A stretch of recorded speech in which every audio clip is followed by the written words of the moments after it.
Hello and welcome to this short video in the series of the Hevylite. My name is Nuno Barbosa. I'm the Director of Scientific Affairs from Binding Site Iberia. And today we will focus on immunoparesis and the role of Hevylite. So immunoparesis is considered a marker of a compromised immune system in patients with multiple myeloma, and it is defined as the reduction of one or more immunoglobulins not associated with the patient's specific myeloma isotype. This is, for instance, when IgA lambda multiple myeloma patient presents low levels of IgG or IgM immunoglobulins. However, with the introduction of the Hevylite assay, for the first time we can measure a much more specific type of immunoparesis, termed as isotype-matched immunoparesis or as Hevylite or HLC matched pair suppression. This means that we are now able to follow the amount of the polyclonal IgA kappa immunoglobulins secreted by the previous mentioned IgA lambda multiple myeloma patient. This phenomenon has demonstrated to be an independent risk factor for NGAS and smothered multiple myeloma patients' transformation, and has been associated to a higher risk of progression than classical immunoparesis in this group of asymptomatic patients.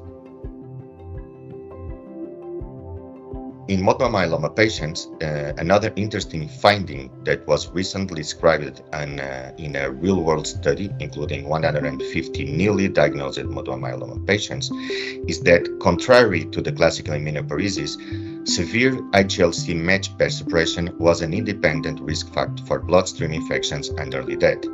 These results need to be validated in another independent cohorts, but they suggest that HLC assay may have a role in the selection of patients requiring preventive therapy to avoid infections. With respect to the treatment monitoring setting and the analysis of sequential samples during treatment, some clinical cases have shown that HLC matched pair suppression was observed prior to the appearance of the monoclonal protein by serum protein electrophoresis and immunofixation, meaning that HLC matched pair suppression might precede the monoclonal protein expansion. This finding suggests an important role of HLC matched pair suppression as an early biomarker of relapse.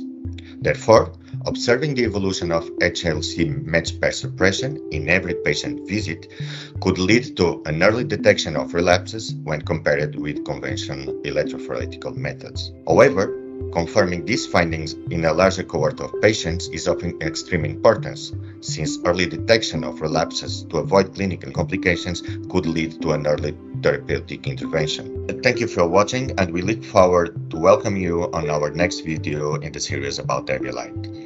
In the meantime, if you would like further information, please contact us or visit the Binding Site website.